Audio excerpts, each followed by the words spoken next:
said go Hey, I have a private jet back to fucking Florida tomorrow. Who the fuck? I could not care less.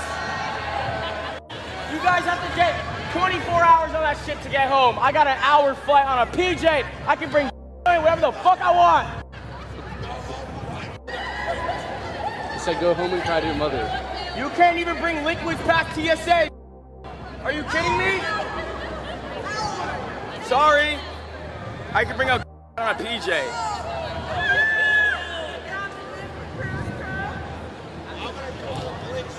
Yo, let's go. What? Now what?